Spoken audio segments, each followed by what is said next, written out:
They're clearing rooms. What in the world? I think we're getting swatted. I'm gonna flash through. I think we're getting swatted. What in the world?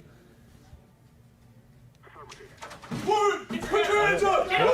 Get on the ground! Get on the ground! Get on the ground! There's one in the corner. Put your hands behind your back.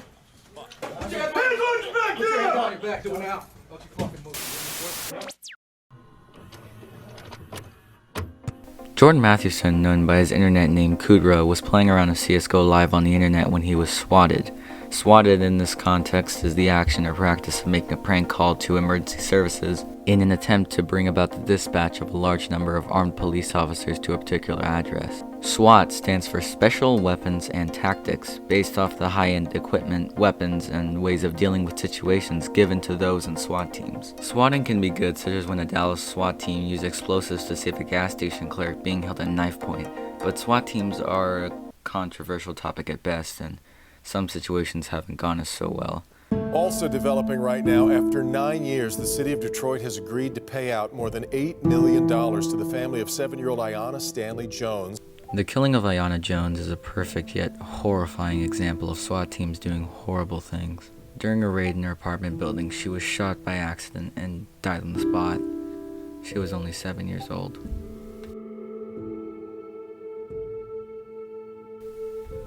SWAT teams are mainly used for hostage situations, bomb threats, drug cartels, shootings, and etc.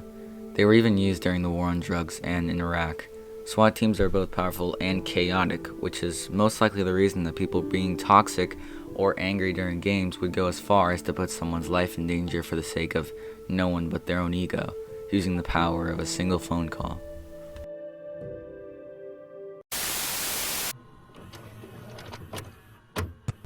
We've already looked at the Kucher situation, but the phenomenon of swatting is way more common than you would think. Swatting due to live streams has happened to XQCow, Nadexy, Nova, Nothing, Summit1G, Frag JNZ, and Caleb Hart 42 to name a few. So why is this so common? Well, it's because people are smart, lucky, and especially they're pricks. There really isn't a good explanation other than the well-known fact that there are lots of trolls on the internet and people find the suffering and bad situations of others to be something of their enjoyment. But how do they do it?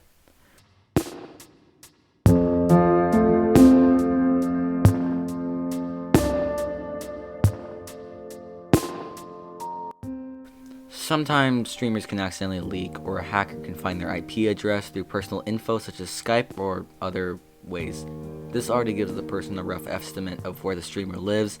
With this information, the swatter can get a hold of a local police station and say, "I've killed my wife, kids, and friends, and I will kill any cop that comes in," acting as the streamer. This will result in a heavy response from the police, so they'll load up with guns, gear, the whole package. They'll get to the streamer's house and start yelling, breaking down doors, telling you to get on the ground, search you, question you, and even injure family members, which has happened before. So yeah, it's pretty messed up.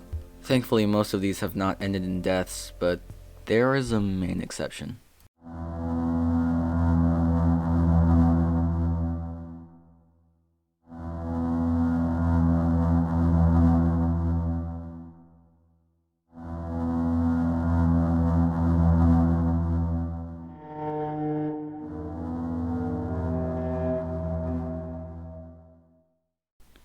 Tyler Barris was a 25-year-old homeless man living in Los Angeles. He had a criminal record for domestic violence, over 30 bomb threats, including one to a high school, fraud, and mischief. He was mainly infamous for calling SWAT teams on people. He went by the nickname Swatastic. On December 28, 2017, two gamers named Casey Viner and Shane Gaskill were playing an online tournament in Call of Duty World War II. This shouldn't have led to anything bad, but during the game they had a fight about friendly fire and ended up losing the match as well as $1.50. On Twitter, Viner threatened to swat Gaskill over the loss. Gaskill responded by giving Viner a fake address where his family had been evicted from years prior. Viner, who knew Barris, gave him the address to call a SWAT team. Barris on the phone call identified himself as Brian and said he had fatally shot his dad, was holding his family members at gunpoint, and was threatening to set the house on fire. The fake address sadly had an active person living there named Andrew Finch. He was 28 years old and had no criminal record, and had absolutely nothing to do with the engagement. Wichita Police Department, who were not official SWAT team members and were untrained, surrounded the residence. Mrs. Finch reported her son had stepped out on the front porch, complied with police to put his hands up, then stopped. Finch's mother reported her son screamed. At the moment he stopped, an officer, Justin Rapp, fatally shot him, piercing his heart and right lung. He was taken to a hospital where he was pronounced dead 17 minutes after being shot. The family was handcuffed and brought in for questioning. The officer said that they saw him reaching for his waistband, but this has never been proven. The officers were put into a situation they were not ready for, and Andrew had to deal with the consequences. Somehow, a single Call of Duty conflict between two guys led to 3 people being arrested and 1 man losing his life who didn't deserve it, at the cost of $1.50.